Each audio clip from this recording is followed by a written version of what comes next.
And so the big issues we're going to talk about today, the first one is the elephant in the room, and that's weight.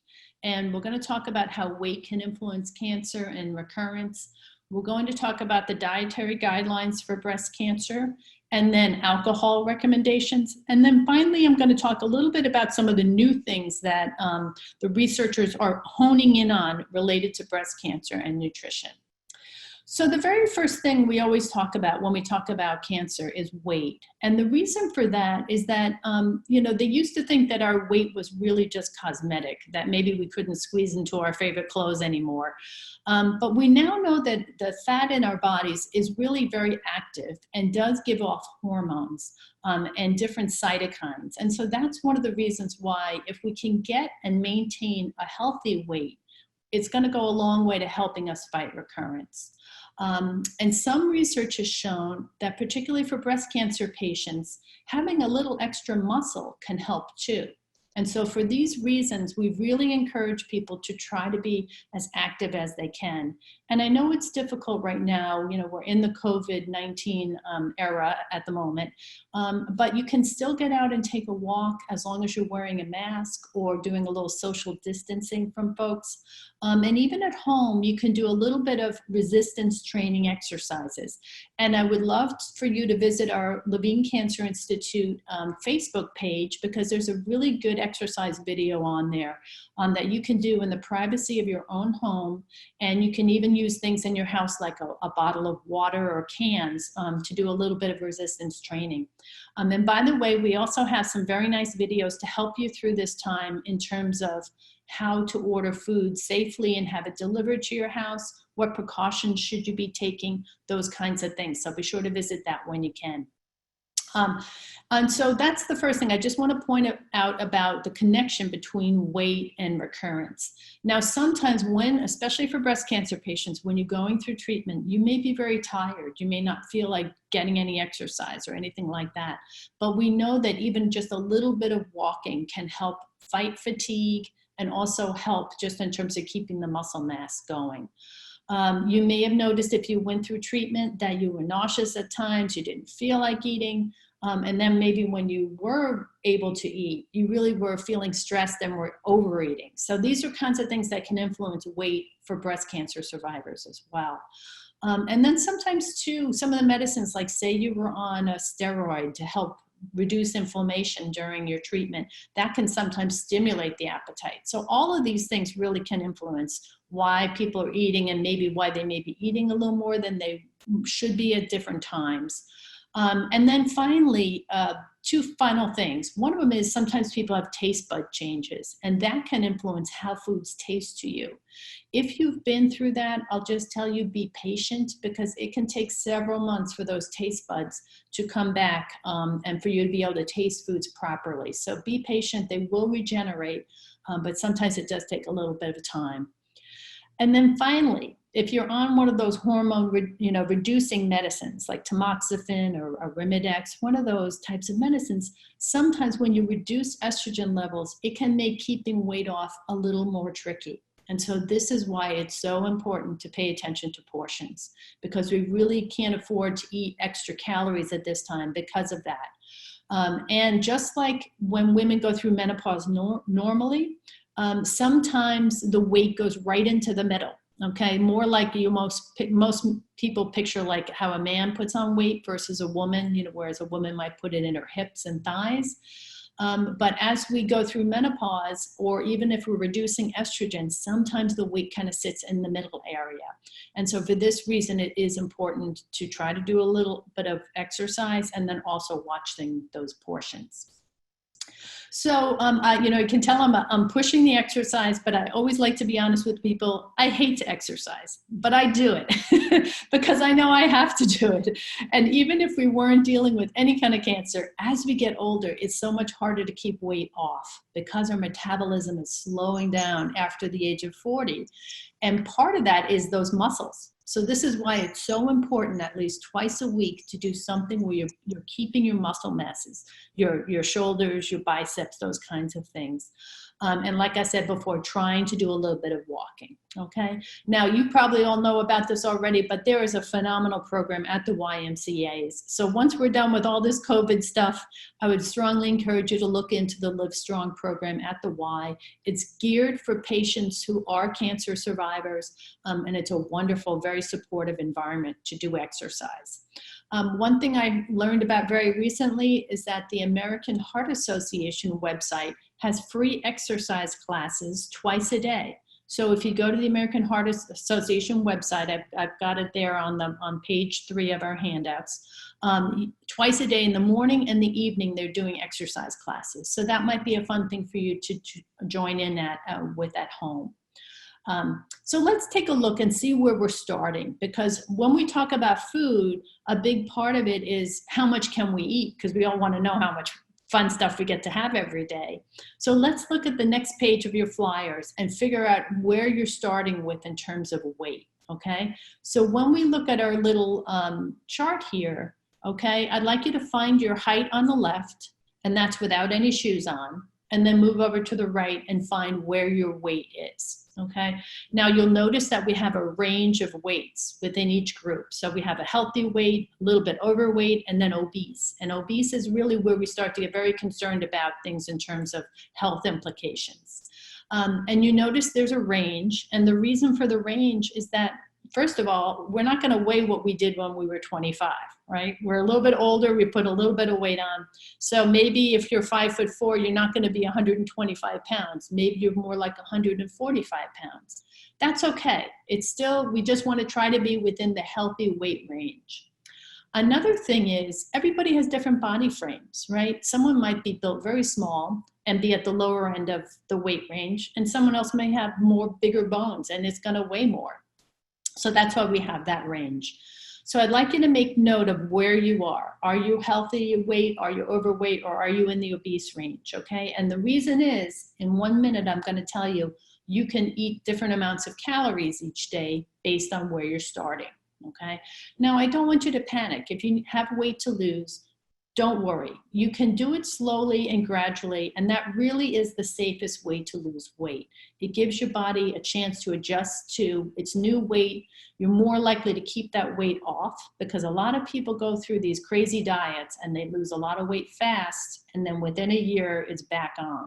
And part of that is that when you overly restrict yourself, it's very easy for your body to sort of slow down in terms of how much it's burning.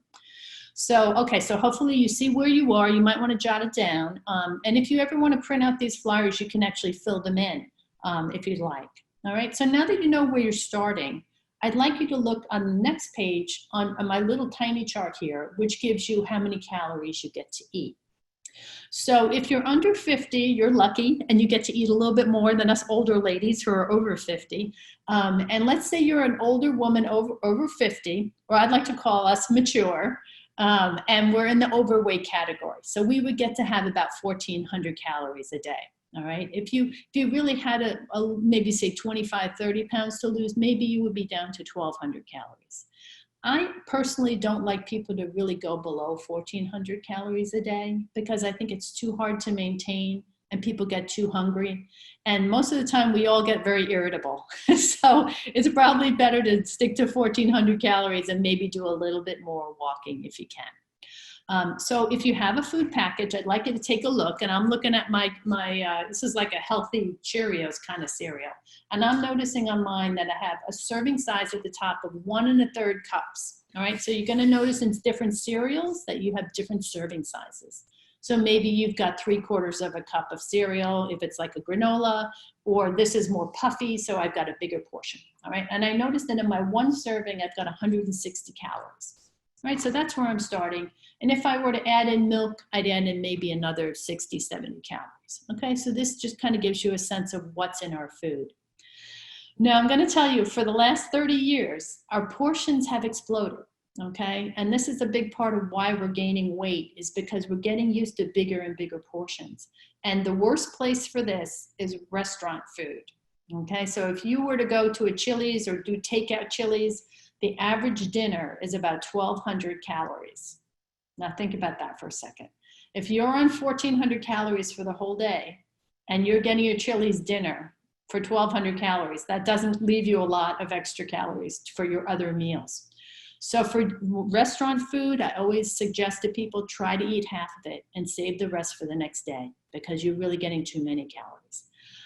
I'd like you to start paying attention to the calories in your food just to get a sense for what's in there. Because sometimes it's kind of shocking how many calories are in things. And this is particularly true for things like potato chips, all right, Doritos. You look at a serving size and sometimes it's only 10 chips is one serving of that chip, right? So that's not a lot to eat. And most of us are maybe eating 2 or 3 servings, okay? Okay, so let's look at the next chart down the page a little bit. And I'm looking across at calories. And you notice I have all these different food groups. So fruits and vegetables and grains. This is because there's, like I said at the beginning, there's no perfect food. There's no magic food that gives us everything that we need.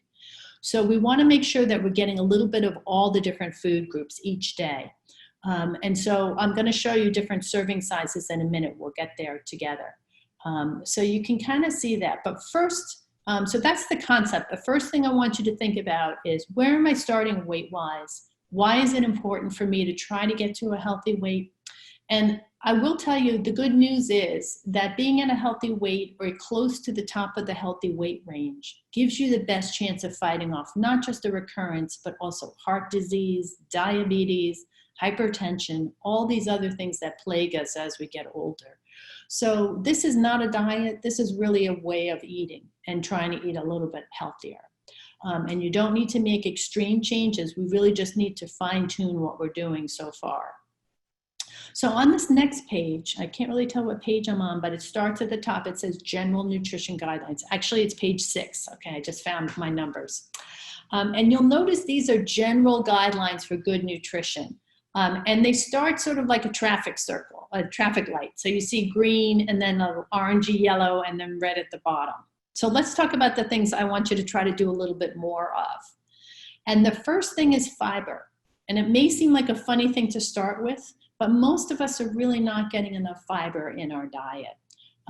And I'd like you to look at your food package again. And I'm looking at my Oreos, my Cheerios kind of thing here. And I'm looking under total carbohydrates. And I see there that I have 3 grams of fiber per 1 1/3 cups of this cereal. So this is a high fiber food. So check yours and see, is yours a high fiber food?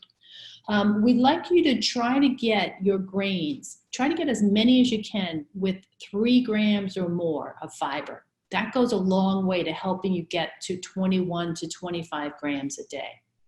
Okay, so by buying things like whole wheat bread with 3 grams or more per slice, or a whole wheat wrap, using like grits that have a little bit more whole grain quality, like the House of Autry grits. And I'll just stop here for a second and tell you I don't get money from any food company, so I'm not pushing anything, I'm just giving you examples. But I want you to pay attention to fiber. Now, why is fiber important? Well, first of all, it makes you feel more full. And when you're watching your calories, you're probably going to feel a little more hungry. All right, so the fiber helps fill you up and makes you feel more full, which is wonderful. Second great thing about fiber is it helps you go to the bathroom, okay? And we spend billions of dollars on things to help us with constipation in the United States. So it's very good for our intestinal system. A lot of people don't realize that the fiber can help pull like carcinogens through the intestinal tract and get them out of you in a better way than if you're very constipated all the time. Some of the squishy fiber, like you find in oatmeal and in some fruits and vegetables, is very good for lowering cholesterol levels and also helping your body with blood sugar regulation. So like if you're diabetic or pre-diabetic. And best of all, you've probably heard about all those trillions of good bacteria sitting in your intestinal tract. You know, they call them the microbiome. Well, guess what they eat? Their only food that they love to eat is fiber. So if you eat fiber, you're keeping them happy and they are helping your immune system. So fiber is really, really important. Now, in addition to whole grains, if you're eating fruits and vegetables, you're also getting great fiber. So I'd really like you to use pieces of fruit with the peel rather than juice, okay? Because juice is a lot of calories, but no fiber, all right? And with your fruits and vegetables, if you can, try to scrub them and keep the peels on, and you'll get a little bit more fiber that way. Now, another thing that I'd love you to do more of is just making sure you're getting enough fruits and vegetables and herbs, okay?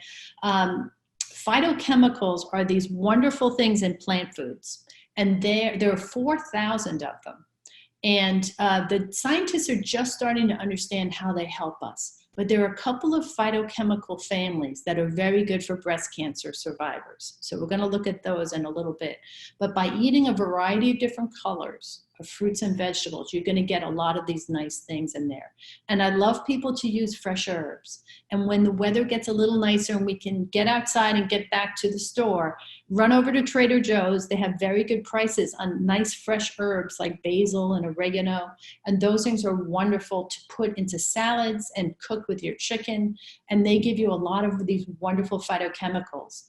And they contain this one called rosmarinic acid that appears to be very good in fighting bone metastases from breast cancer. So this is one of the reasons we like people to use that.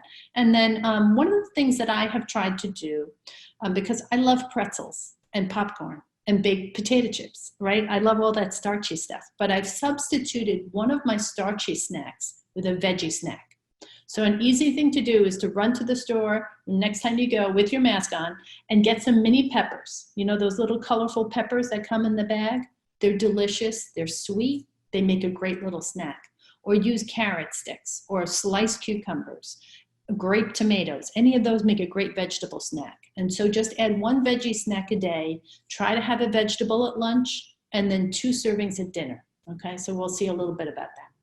All right, so those are the 2 things I'd really like you to do a little bit more of. But let's talk about some things that might be good to really kind of limit. And the first one we're going to talk about is red meat.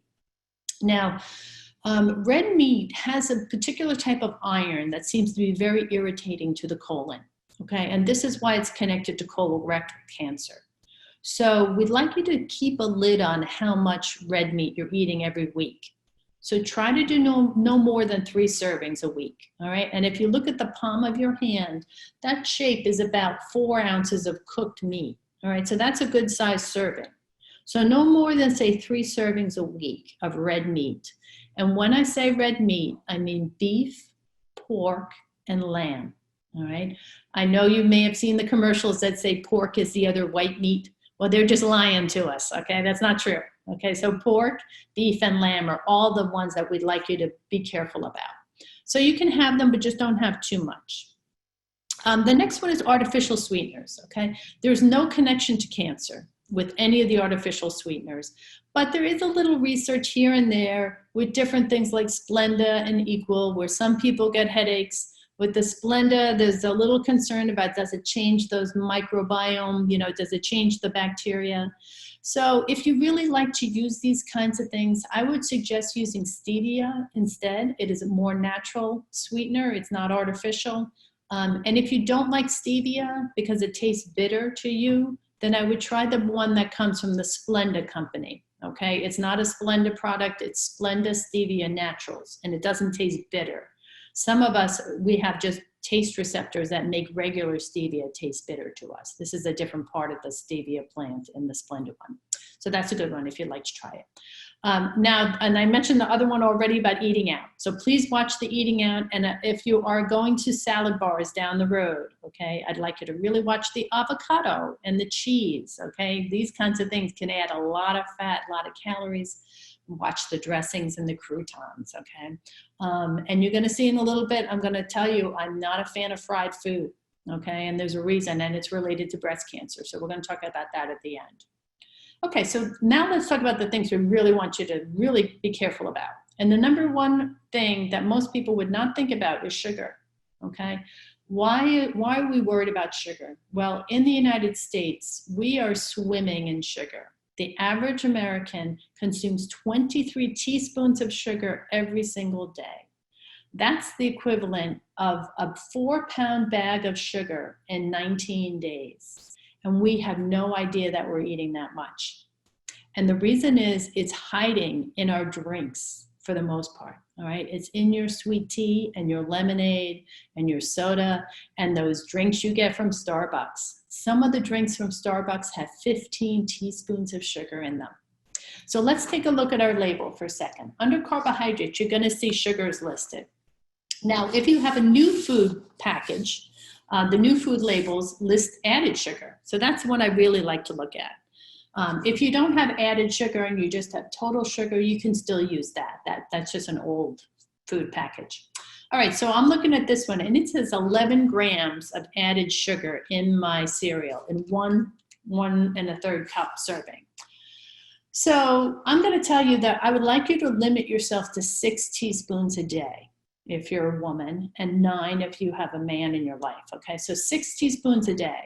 But these are in grams, so that doesn't really help us. So let me teach you how to convert this to teaspoons. So all you do is you take your added sugar number and you divide it by 4. Okay, so 11 divided by 4 is 2 3/4. So it's almost 3 teaspoons of sugar in my little bowl of this cereal, right? So it's easy to see how we could easily get to 6 teaspoons without even trying, right? So I really want you to pay attention to this. Why am I worried about sugar? It's not that sugar feeds cancer directly. It does not, okay? If you've heard that, that's really a myth. But what it does is that it adds weight onto us. It's very easy to gain weight when we have lots of sugar in our diet because it's just extra calories we don't need. When the body stores it as fat over time, we don't process things as well, the sugars, and we become insulin resistant. So you may have heard about this insulin resistance, right? And at that point, when the insulin levels are thrown off, that's what they're worried about with cancer, because there may be a connection between that inability to process insulin properly and cancer development and growth. So that's why we want to try to limit our sugar. And I have seen people where they have no idea that their 20-ounce Coke that they're drinking has 16 teaspoons of sugar in that. Now think about that. That's a 20-ouncer. That's what we normally drink today, right? So if you're drinking 2 of those a day, that's 32 teaspoons of sugar, right? So next time you're out and you're getting yourself a drink, don't buy anything with sugar. And if you have stuff at home, don't put sugar in your drinks, okay? Trust me, you're gonna get enough sugar from your tomato sauce. It's in all sorts of things we're enjoying, like barbecue sauce, right? Our cereals. And when you're picking a breakfast cereal, look for one with 6 grams or less of sugar per serving, all right? So even though this is an organic, natural-looking cereal, this would be a good one to mix with something without sugar. All right, so I might mix this with something like corn checks, right, that doesn't have a lot of sugar. Or I might mix it with that shredded wheat that doesn't have sugar on it, right? Not the frosted ones, but the plain ones. And I know it tastes like hay, but when you mix it with something more interesting, it's not so bad. So try to avoid having too much sugar in your things. Okay, so the next one is fat. Now, we definitely know that fat in the diet, definitely if there's too much, it's easily converted into fat on our bodies. So it's an easy thing that we can, try to keep a lid on. And we're getting fat in our diet from fat that's in the oils, right? That's a natural source of fat. Fat from butter. If you're having whole milk or 2% milk, that's a lot of fat in there. All the meat, all the marbling in meat, that's fat. But it's also in things like avocados and nuts and olives, right? So we just want to be careful. It's not that we can't have fat. We just want to make sure we're not having too much. And I've given you the guidelines here. So we would like you to try to keep it to 20% of your calories. And so I did the math for you. So if you're doing 1,600 calories, that's about 36 grams. And you can easily find the fat content again on your food package, all right? So my cereal here only has 2 grams, right? It's a low fat food, right? Cereals for the most part are pretty low fat. So you can check your labels and see what you're getting, all right? And along those lines, there's one kind of fat that we really, really don't want people eating a lot of, and that's the saturated fat. And the reason for that is that's the kind that really clogs up your arteries, like your carotenoid, your coronary arteries, those sorts of things. So we want to be careful with that. And I've given you the limits. And this comes from the Heart Association. We're limiting ourselves to 10% of our calories from saturated fat. So that would be about 18 grams on 16 calories for the day. So the main saturated fats you think of would be red meats, again, the whole dairy products, fried foods, butter, but I want you to listen to this, coconut oil. Okay, I know a lot of people are very big on their coconut oil. It's not healthy, all right? It's very, very saturated. So I'd really rather you not use coconut oil and palm oil. You'll find in a lot of like crackers and things like that. Okay, so just keep an eye on that. And I didn't mention this, but with total fat, there have been studies to show that when women keep their fat, total fat for the day to 20% of their calories, it helps them fight recurrence. Okay, so that's why we're concerned about making sure we're not having too much fat in the diet. So that's a little bit about the fat. The next thing I'm going to talk about relates to meat. Okay, processed meats are definitely connected to colorectal cancer and also breast cancer. A lot of people don't realize things like hot dogs, deli meats. Okay, so what I'd like you to try to do is to, if you're using deli meats, I really want you to only use the ones that are made with sea salt. And I have a list of them at the end of this packet, so you can see when you go shopping. There are some that are not made with sodium nitrite, or they're not labeled uncured, but made with celery juice powder. They're just as bad as the sodium nitrite ones. So these chemicals in there are the things that we're concerned about. So I'd really love you to really avoid them if you can. I know once in a while, if you want to have a hot dog, you know, or bacon, that kind of thing, once in a blue moon, it's fine, but try not to include it as a regular thing in your diet, unless you can find like the deli meats made just with sea salt. And the other thing is kind of connected to that. It's really related to meat in general, and even when things are smoked on the grill. Okay, so in your packet, you're going to see that I've given you some really nice guidelines about how to make your grilling safer this spring and summer. But the first thing I want you to do is please don't make a lot of smoke. All right, so you have, let's say you have some meat out on the grill, and there's lots of billowing smoke coming off the grill.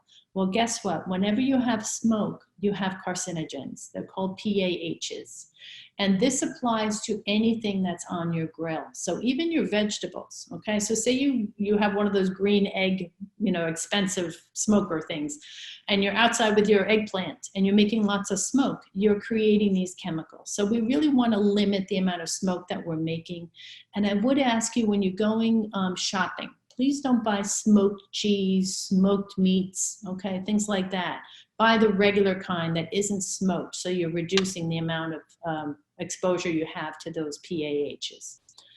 Now, along those lines as well, if you take something with a muscle, okay, so think about like meat or fish, you put it on the grill and you burn it, like you really char it on the outside, that's also forming a different carcinogen. Okay, so let's say you go to your friend's house and they're cooking hamburgers on the grill and they really burn the heck out of that outside of that hamburger. I want you to cut that off and enjoy the rest of the hamburger. Don't eat that really charred meat, okay, because it does have these HCAs in it.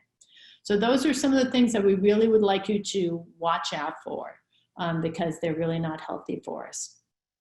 Now, remember in the beginning, we looked at that chart and you saw that you had different amounts of different foods. Here's something really nice that will guide you. How many, like let's say you're picking out fruit. So how much fruit would count as one of my servings? I could have a regular apple or an orange, or I could have 4 ounces of juice. Okay, so I wanted all of us to take a time trip back to 1970 and pull out our juice glass, because remember that's what we used to drink our juice out of? We didn't drink a big, like, 12 or 16 ouncer like this. We were drinking little tiny ones. And that's because even if you have 4 ounces of juice, it's going to take you 2 or 3 pieces of fruit to make that juice, right? And I always say to people, imagine you go to IHOP and they give you a small orange juice, which is probably about 8 ounces, right? It's about that big. That's probably 4 oranges. Now, would you eat 4 oranges? I don't think so, but it's very easy to drink all that sugar. And even though it's natural sugar, it's just too much for our systems at once. So keep your juices to a small amount. And especially with dried fruit, please be careful and don't eat more than 2 tablespoons of raisins, cranberries at a time. It's just, again, too much dried fruit is very high in sugar and also calories. The last thing is, notice how much watermelon we get to eat. Okay, that's the last one on my list there under fruit. So you get to eat 1 1/4 cups of watermelon. So the more water that's in a fruit, the bigger your portions can be. So enjoy your fruit, but just make sure you're not doing too much of the dried fruit and too much juice. Now, vegetables, go crazy, eat as much as you want, eat more than I have on my lists because they're very low calorie. But please promise me you're not going to eat them fried. You're not going to have them with butter sauces and cheese sauces, all right? We want to make sure that they're healthy versions, and cooked and raw are good, okay? Because sometimes when we cook vegetables, we actually get a little bit more out of them. And that is particularly true of the carotenoid family that I'm going to talk about in a little while. Now, the next group is the one that we ladies, we love our grains, we love our bread and our pasta and our spaghetti and all that good stuff. So this is the group I'm going to ask you to please pull out your measuring cup, all right, and use it when you're giving yourself rice or pasta. For me, if I'm doing 1,600 calories a day, I will get 5 servings of grain for the day. Now, look at the serving size of pasta. It's only a half a cup. All right, so if I eat a big bowl of pasta, that could be 3 or 4 servings. So this is one area we can really make a difference for ourselves, and just try to dial it back a little bit in terms of the serving sizes of that. And again, remember, look for things of 3 grams or more. Now, one of my favorite things is I love the Mission brand, makes a wonderful whole wheat tortilla, like a wrap, and that's what I use for sandwiches rather than 2 slices of bread. Because it's so thin, that Mission wrap only counts as 1 of my grains for the day. So I'm able to enjoy it without using up a lot of my grains. Now, protein foods would be meat, fish, eggs, beans, those kinds of things. In our cancer world, of course, we're avoiding too much red meat. We're watching out for processed meats. I would love if you could do a little bit of fish, maybe twice a week, because fish does have some very good healthy fats in it, particularly salmon and tuna. So if you can do a little bit of that, that would be great. If you don't like fish, you can still use tilapia or cod. Those are fine to use as well, or shrimp. But also try to do at least 1 or maybe 2 dinners every week where you're only doing something with beans or split peas or tofu, things that are more plant-based, because a lot of the interesting research is really moving more plant-based. And at Levine Cancer Institute, the 4th Thursday of every month, we have a class all about plant-based nutrition. So if you can join us for that, you can just send me an email and I'll get you registered for that. But that's a very helpful class. And then let's look at the next one. So I know this is the one that always gets a lot of questions. So I am asking you to have 3 servings a day of something with calcium. Now, why is that? Calcium is really crucial for bone health. It's also very important for blood pressure regulation. And milk and soy milk are very good sources of protein. So that's why I like people to have some of those. If you're a woman over 50, you need 1,200 milligrams a day of calcium. That's nearly impossible to do if you're not doing something that has calcium in it, like a dairy product or something where the calcium's added to it, like soy milk or almond milk. Okay, but you notice I'm not mentioning almond milk as readily as I am soy milk. And the reason for that is that most almond milks are very low protein. So they're not going to give us as much nutrition. There's one brand of almond milk out there by Orgain. It's Orgain. If you like almond milk, that's the only one I really recommend because it has added pea protein to it. So you can get calcium and you can get an equivalent amount of protein. Now, sometimes people will take supplements for calcium. Always talk to your doctor about that. If you're over 50, the best source of calcium pills would be calcium citrate, okay? And calcium citrate is the one that is the most easily absorbed. And if you just some tips about calcium pills, don't take more than 300-400 milligrams at one time, okay? Because that can bind up some of the minerals in your multis and other in your food and things like that. And it can also be deposited in your coronary arteries, okay? So we don't want people loading up on 600-800 milligrams of calcium at one time. So calcium pills are always better taken away from your multivitamin and taken in smaller doses, just like you would get from a glass of milk or something like that. All right, and the last one on my list here is fat, okay? And we do need some fat in our diet. It's very important for all of the cell membranes. It's very good for our brain. Our brain is actually about 3 or 4 pounds of fat. So we don't think about that, but it is important. But we need the right kind of fat and not too much. So when you go back to your chart, you're going to see maybe you have 3 fat equivalents for the day. And you notice that in my little chart here, I put FEs. That's all of these things equal 1 fat. So you could use a teaspoon of oil And I'm pausing because I want you to think about that. You know what a teaspoon looks like, right? A teaspoon, not a tablespoon, not a quarter of a cup, but a teaspoon of oil in your nonstick skillet to cook things.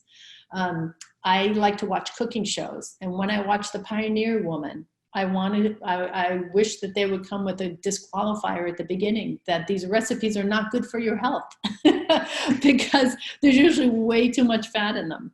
So please, only use a small amount. When you're picking mayonnaise, buy light versions, okay? Same thing if you want something for your toast. I like the heart healthy spreads like Smart Balance. And I use the light version, so it's lower in calories because I don't have a lot of calories to use up for the whole day. And notice on my chart here on page, what are we on, page 7 here, I think, that is a very small serving of avocados and olives, okay? So if you like avocados, that's fine, but don't eat a half an avocado, all right? I'm talking about no more than really like 1 or 2 small slices.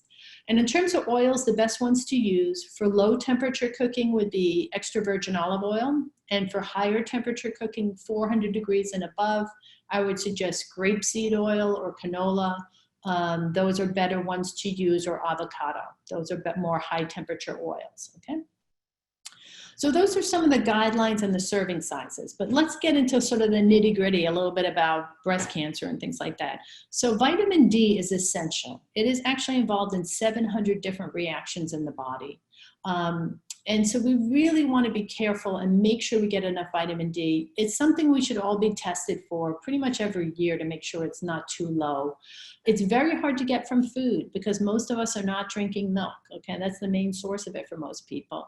It's in fatty fish, but for the most part, we're going to be getting it from maybe fortification of products like a cereal, might have it added. And the new food labels, by the way, list the vitamin D, which is really nice. So you can see it right on there.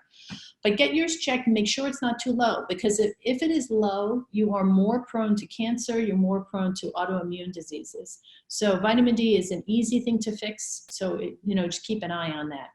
Now, another reason I want you to know that your vitamin D is okay is that if you've had any neuropathy from breast cancer treatment, it tends to be worse in some of the research studies that were done in rheumatoid arthritis folks. It was worse, their neuropathy was worse when their vitamin D was low. Okay, so it's something that can influence other things in the body. And then lastly, one interesting thing related to neuropathy was one study done in animals found that maple syrup actually seemed to be a little bit beneficial. And there are, I believe, 40 different phytochemicals in maple syrup. So it's really our only natural sweetener in the United States. It's native to North America. And so maple syrup is what I use instead of honey, or even if I can, in a recipe, I'll always use maple syrup if I can. But do remember to please count it towards your 6 teaspoons a day.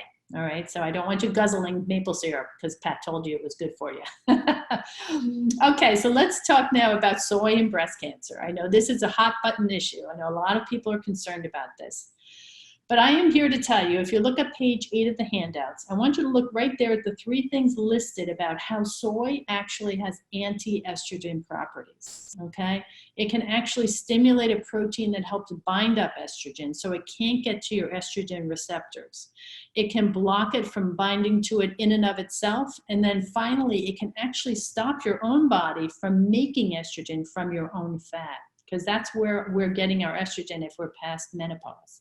Most women before menopause, you're getting your estrogen from your ovaries, but once they stop working, it's really being it's being converted from your fat stores. And so soy protein can actually go in there and help prevent that from happening. And in parts of the world where people eat soy foods from the time they're teenagers through, their lifetime, they have lower rates of breast cancer. So what I'm getting at is that whole soy foods like tofu, edamame, soy milk, soy yogurt, those foods are fine to enjoy up to 2 servings a day. And they're saying 2 servings just to be cautious. There's no evidence that 3 servings is bad, but they're just saying be cautious. We don't know everything. But in the past, there was concern about processed soys, like soy protein isolate, soy protein concentrate. I know you've seen those on different products. And in the past, there was some evidence in animals that said maybe it might stimulate breast cancer cells. So they were concerned about this processed soy. But according to all the World Health reports and that on cancer, they're now saying that it's fine. Their human studies have not borne the same results out. And so using whole soy foods is fine to use up to the 2 servings a day. And so this next page, on page 9, I've given you the actual amounts in different foods so you can see how much is in there.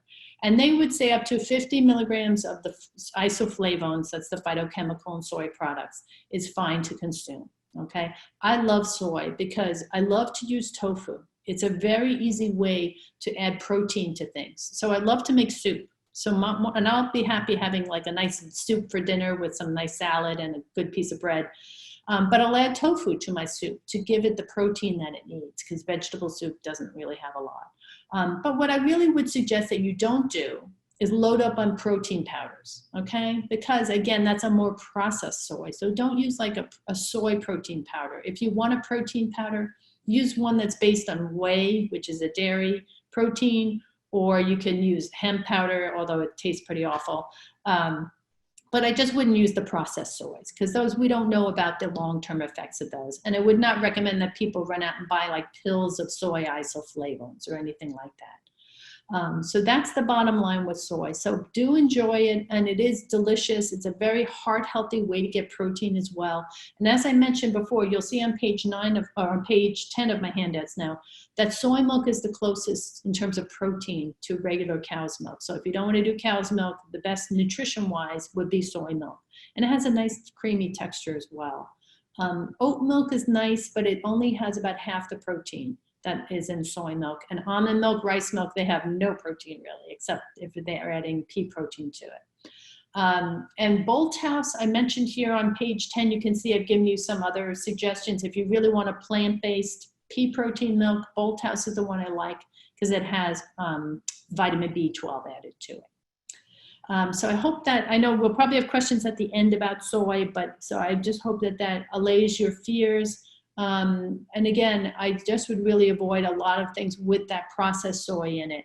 A lot of the vegetarian meat substitutes can have a lot of that in there. So if I were vegetarian or trying to do more plant-based stuff, I'd probably pick things not made from all that processed soy. All right, occasionally it would be fine, but I wouldn't want to rely on that. Okay, so on this next page, on page 10 here, I've given you a list of all those other products out there that are made just with sea salt. Okay, so if your family loves turkey, then I would use like the ones from either Applegate Farms or I think it's just called Applegate now. Applegate, there's some at Harris Teeter, the Plainville Farms is at Harris Teeter, Publix has some as well. So all of these are just made with sea salt. Do not waste your money on uncured products, okay? Because normally when you read the fine print, it says it still has celery juice powder in it, and that is no better than sodium nitrite, okay? Now at the top here, there's one bacon out there that does not have sodium nitrite or celery juice powder. It's the one at Trader Joe's, but remember, it's smoked, okay? So it's still not great for you. But if I really, really want bacon, that's what I'll get, and I'll just have 1 or 2 slices. But smoked foods we are trying to avoid. So those are just some to help you when you go shopping. And Trader Joe's has some nice turkey, and they even have a ham. It's very hard to find a ham that's not made with those nasty chemicals. And now here's some tips for you about grilling. All right, so I know everyone loves to grill, and I had someone one time at one of my presentations say to me, Pat, we're in the South and you're telling us not to do our grilling and our barbecuing. And I'm not saying that, I'm just saying we need to be a little bit careful about how we do it to make sure we're doing it safely, okay? So the leaner your meat, the better it's gonna be for cooking, because it's not going to make as much dripping down, right? When you have lots of dripping, you get all the smoke, you get the flare-ups of the flames, which is more likely to create the charring, okay? So just try to cut off fat if there's extra fat on things. Whenever you cook a veggie burger, you're not gonna have any of those HCAs that form from meat and fish, okay? So that's something to think about. And then marinate your meat, okay? I used to have a Greek landlady, and she was the best person at grilling, and she always marinated her chicken in a little bit of like olive oil, like a Greek dressing type of thing. So by marinating your meat or your fish, it's going to reduce some of the formation of those things on your meat and even your vegetables that you put out there. A little bit of rosemary too, and basil and thyme also seem to reduce those chemicals that form. Okay, so put that in your marinade if you have some, and that will help as well. Now, if your piece of meat, is very thick or something, you might want to throw it in the microwave just for a minute or two, just to cook it a little bit so that you have less time out there on the grill. Now, don't use mesquite chips. They form the most of those carcinogenic PAHs, okay? So if you like to use chips, use oak or hickory instead. Preheat your gas grill if you're using gas, okay? And then turn the flame way down, or just try to cook right on the hot grill rather than over an open flame, because the flame is where you're gonna get the charring. And if you can, use a drip pan or foil, so this way it's catching some of the fat that might drip down and cause the flare-ups. And don't do what my husband does. He loves to take the spatula and smush down on the hamburgers, right? And then they drip everything and all their flare up and all that good stuff, right? So try not to do that. And try to flip your food every few minutes so that it doesn't get as much charring on it. And believe it or not, it's not a good idea to hover over your grill, because you are exposed to the smoke, and that seems to be absorbed not only through your lungs, but through your skin as well. Okay. Now, last thing I'll tell you is that at every barbecue, you should serve either coleslaw or broccoli salad. And the reason for that is that those are cruciferous vegetables, and they seem to help your body break down any of the things that are formed, those HCAs that come from meat or fish. So if you're invited to a barbecue, bring a broccoli salad or bring coleslaw. Okay, coleslaw is made from cabbage, and those will be a little bit helpful for you. Okay, so this next page is my favorite page of this entire presentation, and that is because there is so much great research that's been done on breast cancer. All of the foods that are listed here have been found to be helpful in terms of fighting off recurrence. So I'm just going to scroll down so you can see how long a list this is. All right, when I look at, I have put together these kinds of lists for other types of cancer. Some other types of cancer have 3 and 4 things listed, but we have a whole page here. And the good news is that by eating these things, it's going to help our bodies, and specifically for breast cancer, fighting recurrence. They're not going to cure cancer, but they will be supportive. And so on the left, you're going to see the fancy phytochemical names, okay? And then to the right, you're going to see the food sources. So anything that's listed on this page is great for you. And I'm sure there's at least a few things here that you like. And the things that you may notice on the left that I put in bold are the ones that are really powerful, and that new research is really starting to really pinpoint as being very especially helpful. So the first group are the carotenoids. Those are the ones that are yellow, orange, and leafy greens, okay? So think of things like pumpkin, winter squash, carrots, anything orangey, okay? And then I'd like you to think about the leafy greens like spinach, all those kinds of leafy things. And then all those wonderful things we love in the summer, like peaches, right? Peaches, apricots. These things are really good, and research you'll see at the end of this presentation is pointing the finger at carotenoids and the cruciferous vegetables as being the most powerful for fighting off recurrence. And so these are very easy to include, and this also includes those mini peppers I was telling you about. So that's one of the reasons why I love people to snack on those, because they taste really good. They're very sweet. You don't need a lot of dressing, and they're very full of the carotenoids. In the past, you used to be able to see if there were carotenoids in things because they listed vitamin A, but they don't do that anymore. They took it off with the new food labels, which is too bad. Next one on the list is curcumin, and I know you've probably heard about this with turmeric, right? So you can use a little bit of turmeric root, which is kind of like, looks like a little ginger root. The easiest way for most people is to just incorporate some Indian food in their diet, so curry powder. I'll tell you the best way to get the advantage of this curcumin out of the curry powder is to saute it in your nonstick skillet in just a little bit of oil, and include a little bit of black pepper with it, because the black pepper helps the absorption. And then, so you'll see there's other things listed like apples next to the cyanides. Those, again, are good for you, but the ones in the bold are the ones that are really, so at this point, seem to be especially helpful. The next group, the cruciferous, this group, you notice I have 2 different phytochemicals listed. Excuse me. And those are fighting cancer with different mechanisms. So this group is like a double whammy against fighting cancer. So I love people to eat this. And I always joke around with people that if you came to live with me, I would make you eat these 3 times a week. So in my family, we always have a coleslaw kit in the refrigerator. All right, so you've seen these at the grocery store. Buy the coleslaw kit, use half of the dressing, right? And then put the other half in the fridge, mix up your coleslaw with half the dressing, let it sit a couple minutes to soften, enjoy it. And then next week, just buy the shredded cabbage and use up your dressing.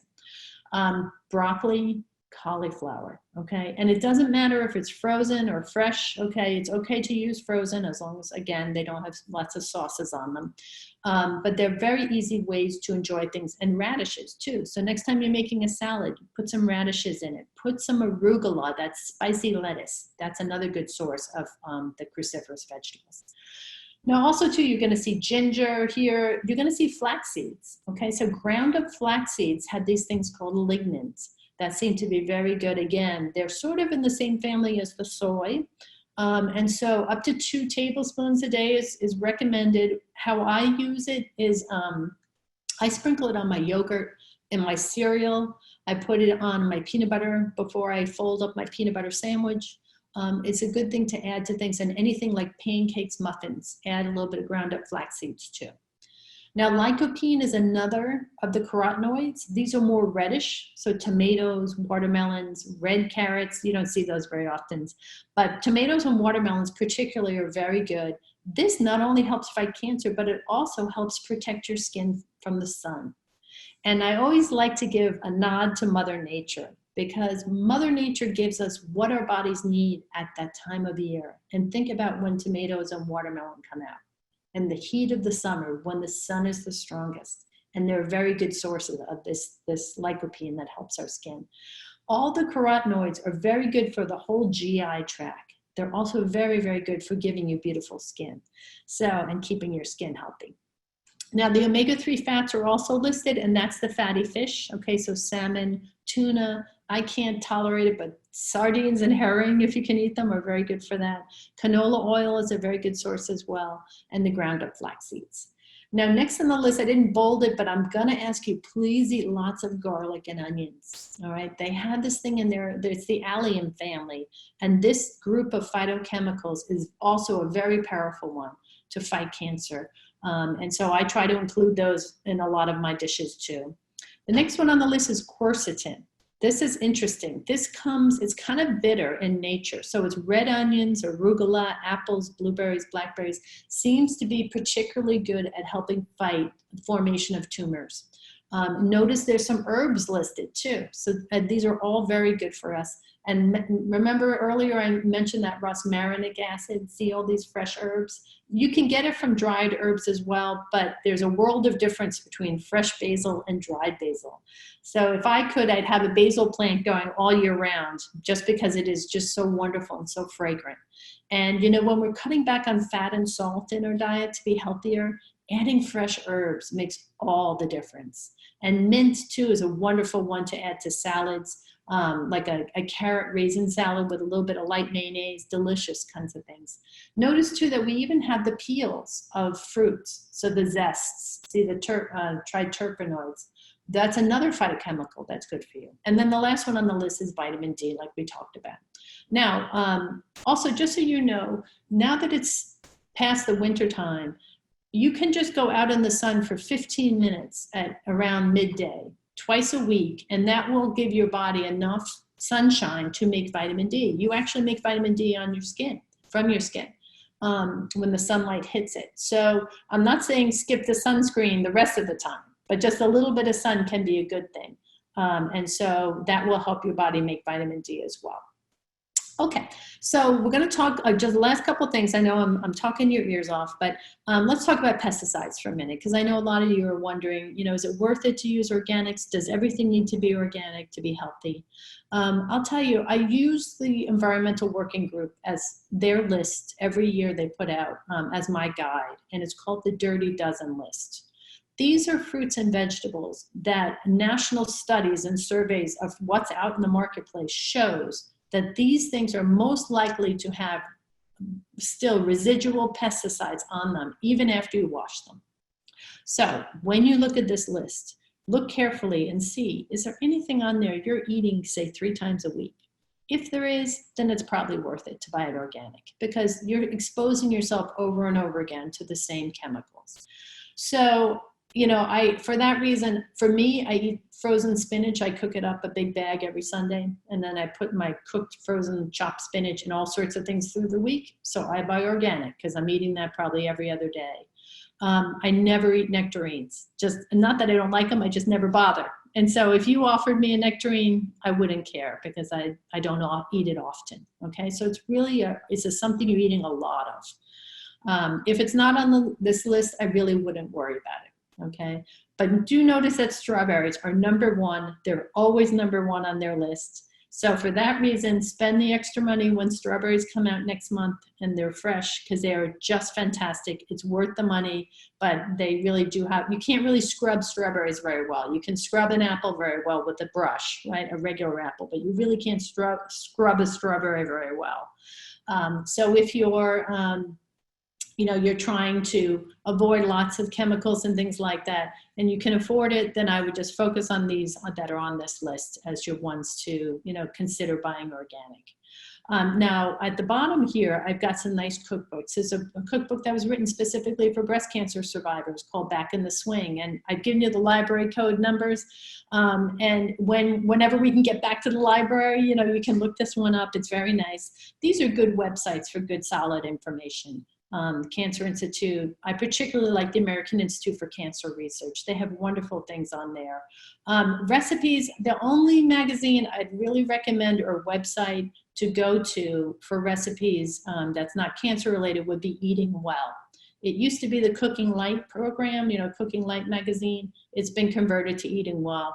Most of the, recipe places I visit, they're not very healthy. And now that you know how many calories you need for the day, you're going to be shocked when you look at some of the nutrition on recipes and you see that, like say a main dish is 800 calories. It's an awful lot. So, if you're working with your calorie counts per meal, I would say try to keep it to 300, 400, 500, 3, 4, 5 for breakfast, lunch, and dinner. If you're trying to lose weight, that's kind of a good guide. That would give you about 1,200 calories and then maybe a couple little snacks in there. So, those are some of the guidelines for that. I know there's a lot of misinformation too about alkaline water related to cancer. Okay, there's no evidence that it has any impact. Please remember that your stomach is filled with stomach acid to help your body break down proteins, and that if you drank alkaline water, once it gets through your acidic stomach, it's going to be the same as if you drank regular water. It's not going to have any effect. And as long as your liver and your lungs are working, your kidneys and your lungs, that maintains the pH of your bloodstream. So alkaline water really has very little impact on that. So I don't want people wasting their money on those alkaline water machines for $400 and $500. So I hope this has been helpful. I know it's a lot of things to think about. This is, I would say about 80% of our breast cancer nutrition class that I teach over at Levine, but you're more than welcome to join us for any of those things. If you're not a patient at Levine, if you are a friend or a caregiver friend of someone who is a patient at Levine, then that's okay. When you can just email me and let me know that you'd like to join us. I gave Leslie our current list of classes, and we're doing a few special ones just for COVID, during this time as well. So please feel free to join us. And I know several of the folks, I can see their names, I recognize them, and thank you so much for joining us again today. So I'll just open it up to questions. I'm sure you have a few things you're thinking about. If each person would just unmute themselves when they get ready to ask the question, and then mute yourself back when you're finished, that would be great. But this is a good time for questions. And Pat, thank you. That was amazing. Oh, good. I'm glad you enjoyed it. Oh, it was wonderful. Great. Hi, this is Selena. I do have a quick question regarding hummus. Is that something that's healthy to eat with your peppers? I love hummus, especially the kind with the garlic in it. It's so delicious. The only thing I'll caution you, Selena, I want you to pay attention to the calories because it's usually made with tahini, which is sesame seed paste, and oil. It can add up. So when you're having it, like say you're doing your baby carrots or your little mini peppers, give yourself like 1 or 2 tablespoons. Just keep it to the 1 serving. Because it can add up a lot of calories, but it's delicious. And I love it as like on a bagel, you know, just as a topping. Is super fantastic. Thank you. Really good for you because it's made from chickpeas.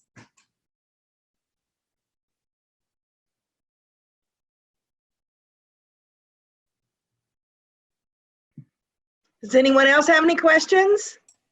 I have one. In this COVID environment, I'm eating some things I didn't eat before. Like, you know, I have discovered canned chicken.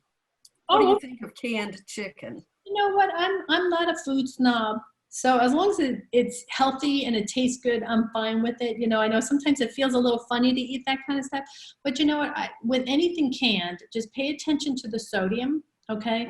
So if it comes in some kind of a brine, I'd love you to really squeeze it well with the, you know, the top and really try to get some of the brine out so that you're reducing the sodium. And just be careful with what other things you're adding to the recipe. So say you're adding, you know, cheese to it, or, you know what I mean? Like watch anything else salty and try to avoid adding extra salt to it. And I would make sure at that same meal that you're having some fruits and vegetables. Because when you have a little more potassium, which is in the fruits and vegetables, it's going to help your body handle the higher sodium that might be in a canned product. So let me show you on the new food labels. It's really nice. They're listing potassium now. So you can compare how much sodium is in something to how much potassium. Okay, and so even if something is a little bit higher in sodium, like say it's 600 milligrams or 700 milligrams, which to me is a high sodium food, as long as I've got maybe 200 milligrams of potassium in that product, I'm better with it. Now, actually, it's 250 milligrams of sodium, so it's not that terrible. Not as terrible as some things. Right, and look at the servings though. Like it may be 4 servings per can. You know what I mean? Have to just pay attention, just try to figure that out. Yeah. Just like what I like to do if I'm having something like tuna fish, which is salty, I'll have like on the side baby carrots, the mini peppers, you know, or a little salad just to get some of the potassium. But it's very handy, you know, the canned chicken.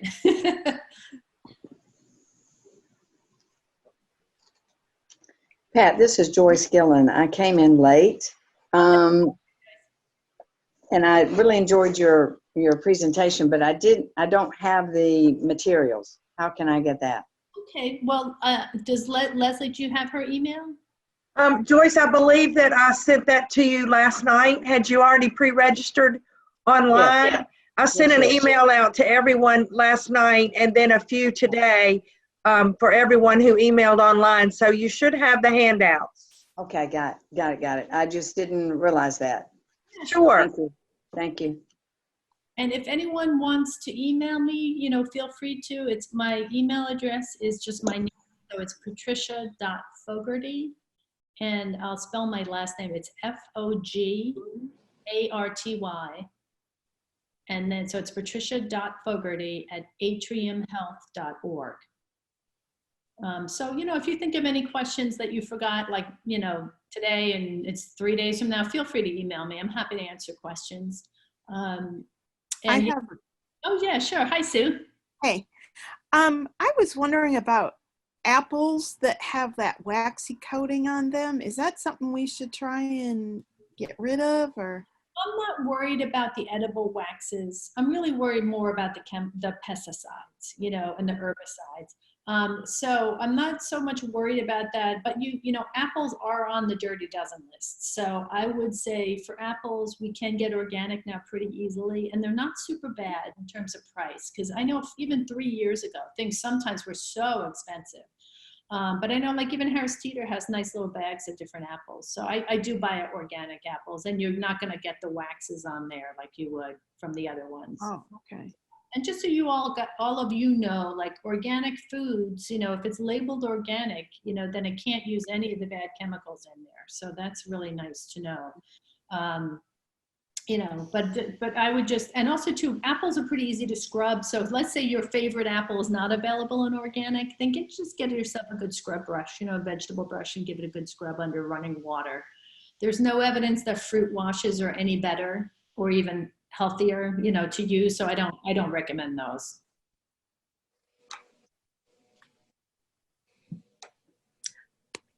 Go I have- ahead. I have a question. This is Pam. Hi, Pam. On the soy. Yes. Okay. So with all the mixed info about it over the years, and I'm a 17-year breast cancer survivor. So I'm so blessed. Yeah. But soy things and the discussions on it through all these has changed back and forth. Right. So what is your recommendation? So I don't use a lot of soy at all. Right. And so what is your recommendation if I need soy in my diet? What's something easy? Mm-hmm. I do not do soy milk. I've steered clear. Yeah, I really like tofu. And the reason I like it is that it's so boring. That whatever you put it in, it tastes like that thing. So get yourself, like, if every grocery store now sells either firm or extra firm. So that's what I would suggest you buy. Tofu? Tofu, yeah, TOFU. Yep. Right. So that's, to me, the easiest way to use it. And so what I do with it is I take it home, I drain it. Okay, you open up the container and drain it. And then put that block of tofu between 2 plates. So just like 2 regular, any size plate, that covers them. And then put a heavy book or a bottle of wine on top. Okay, and let it sit. And that way it will push the water out. And then you can just, after 15 minutes, just drain out the water and pat it dry. And then you can just cut it in cubes, put it in soups. I have a really nice recipe for baked tofu. And I know Penny's on the line. I don't know if Penny was at our class where we did the baked tofu, but it was just 3 ingredients. It was low sodium soy sauce, tofu, and a little bit of what's called nutritional yeast, which is like a sort of a vegetarian protein source. And you just kind of roll it all together and then bake it, and it's delicious. So I'll send that recipe to Leslie so she can share it with you. But I really just put it into a lot of soups and things like that. You can use it you can make like a scramble from it. But to me, it's just, about once a week I serve it, because I do think it's a soybean, it's a bean product. So I do feel like it's a healthier thing to use. And you know what, I'm just realizing, I think that I didn't really finish the flyers. I thought this was at the end, but I didn't. Okay, so let me that was my next question, is you didn't discuss alcohol. I'm sorry, I just realized, I thought that was the end, but if you don't mind, Leslie, I'm just going to talk for a minute about alcohol. Absolutely. Now, this is very sad to me because I love wine. I'm going to be honest. So be careful with your alcohol, particularly if you have hormone-sensitive breast cancer, okay? The reason for it is that alcohol raises estrogen levels, okay? So we have to be very careful if you are doing anything, if you have ER-positive, progesterone receptor positive cancer. So the limit generally for everybody is 1 drink a day, no more than that. And when we say a drink, it's down here. So you can see it would be like 1 shot of gin or vodka or 5 ounces of wine. So the last time you were at a restaurant and the waiter poured that little tiny serving, that's 5 ounces, okay? It's usually pretty tiny. So I want you to check your wine glasses because they have exploded in size the way our portions have. And so it would either be, a little bit of gin or vodka or 5 ounces of wine or 1 beer or wine cooler or hard seltzer. So that's 1 drink a day. That is the general recommendation for everybody, for women. But if you have hormone sensitive breast cancer, I have seen research to suggest maybe 3 drinks a week should really be the limit. because of the influence on the estrogen levels. So I hate to say that because we all enjoy it, especially now. I think everybody's drinking more than usual because we're all stressed out. So just be careful with that alcohol for that reason. So that's the story on the alcohol. And then the last couple pages here, I have some new research related to breast cancer. I'll just mention a few things. One thing is, it doesn't sound like anyone's in treatment, but if you're in treatment, please don't take high doses of vitamins, okay? Some of the, what they call antioxidant vitamins can work against your treatments, like against radiation or chemo. So if you're in treatment, talk to your doctor, but they generally really don't want you taking anything that's got a lot of the antioxidant vitamins. After treatment, that's fine, but during treatment, stay away from it. The other thing is, this was interesting. Women who didn't eat for 13 hours in a row seem to have better blood glucose regulation and sleep, and they think that it may help fight recurrence. So this is the reason why we really shouldn't snack all night long as we watch TV. Okay, so try to finish dinner, say by 7 p.m. and then try to have breakfast like 8 p.m., then 8 a.m. the next day. So give your body sort of a chance to clear out the blood sugar, and calm things down a bit. There seems to be, this is what they're talking about with intermittent fasting. You may have heard about that. You don't have to do the extreme stuff they're talking about, like 1 meal a day or 16-hour fasts. Even 13 hours is fine. So try not to, eat too much at night. Another study, this was done in mice, but they did find that women taking tamoxifen to lower estrogen levels when they were eating very processed foods, the tamoxifen was not working as well. All right, so it actually seemed to go in there and affect the way that the tamoxifen was working.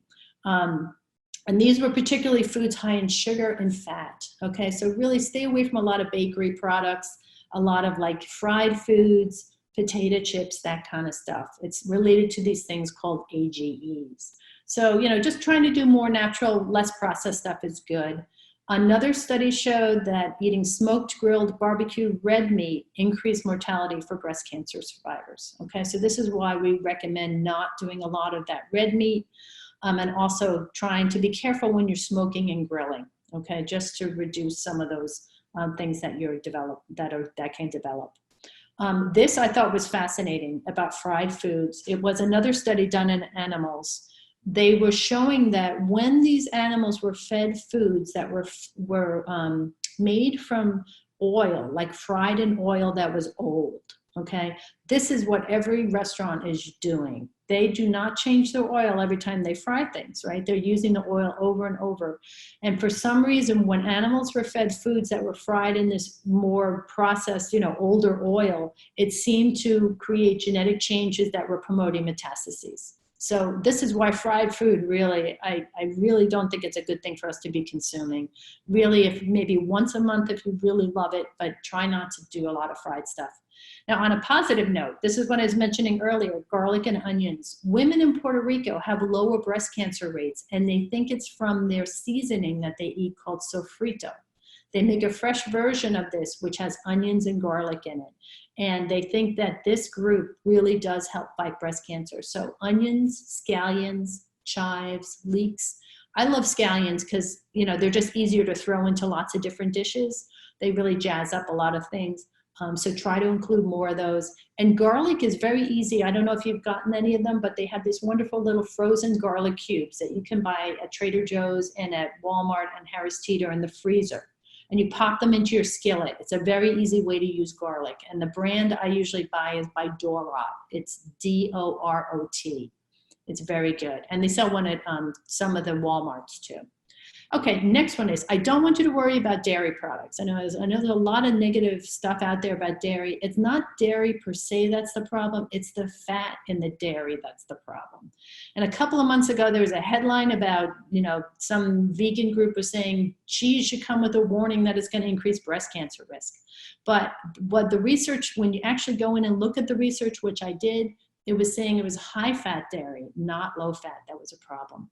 Now, I know for myself, I struggle to get enough calcium. So I like to snack on low-fat cheese sticks, right? Like a mozzarella stick, or I use the light blue Baby at Bell's. It's a good high protein snack. And so don't worry about cheese, just make sure it's low fat. And Cabot brand, C-A-B-O-T, makes a great low fat cheese. They sell it at Harris Teeter. It's really nice. And the last thing, and then I will definitely stop talking, is that for women who are eating more fruits and vegetables, 5.5 servings a day, lower the risk of aggressive tumors. So this is really why we really push it. And the two groups that they pointed out as being particularly helpful were the cruciferous ones I talked about and the carotenoids. All right, so those two groups, if I had to say to you, what should you focus on? I definitely include those in your diet because those are definitely going to be helpful. And they're so good for us in so many other ways. So anyway, I'm glad I realized I wasn't through it. I threw myself off there. So any other questions about this other stuff before I let you go? Yes, Sue, unmute yourself. I'm sorry. Okay. I had another question. Is it good to like roast vegetables? Is that okay, or is that? Okay. I mean, you're probably going to lose a little bit of vitamin C at that high temperature for roasting, but it really can mellow the flavor a lot, which is nice, particularly for like, I can't eat Brussels sprouts unless they're roasted. They just, to me, I just don't care for them. But when they're roasted, I'll tell you, those little crunchy little leaves are like addicting. So roasting is fine, but please remember, it is a high temperature, over 400 or 400, so don't use olive oil. Okay, so when you're use canola or grapeseed or avocado, okay? Because that high temperature is not good for the olive oil. It'll start breaking down. Okay. But any vegetables are good for you.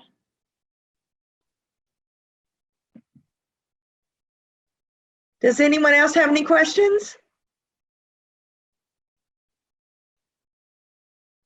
Well, Pat, you are a treasure. Oh, thank you. It's This has just been so informative. We have all learned so much, and your handouts are terrific. Great. I'm happy. And like I said, I know it's a lot to think about, so don't be overwhelmed. Take your time, read them through, maybe read them every few weeks just to remind yourself about things. A lot of people in our classes come every few months because I'm always updating them. So, and like I said, you're welcome to join us for any of the classes. We have a general registration number too, I'll give you, so in case people want to sign up for classes. The number is 980-442-2016. And that way, if you want to sign up, you can sign up there. You could just, leave a message there too. Is there a website? I'm not quite sure which one they're using right now, so I'd rather not say. But So you can just give a call. Okay. Yeah, phone calls are probably a better way to do it right now. But and we are doing a special class May 7th. It's in place of our cooking club because I can't bring recipes in for people to taste since we're not gathering. But it's all about maximizing your nutrition during this COVID time. So that will be May 7th, and that will be at 10:30 in the morning. So if you'd like to join us for that, you can. So the beginning of the class is all about things to boost immunity. And then the other part of the class is really how to food shop, how to do all those kinds of things during COVID. What are some of the cautions? And like I said, be sure to check out, I just posted a video on the LCI Facebook page all about food delivery. So if you haven't seen it, it's just 2 minutes, but it's some helpful tips for that. So thank you for having me. It's been a pleasure, and I wish you all the best. Stay healthy, and we'll all get through this eventually.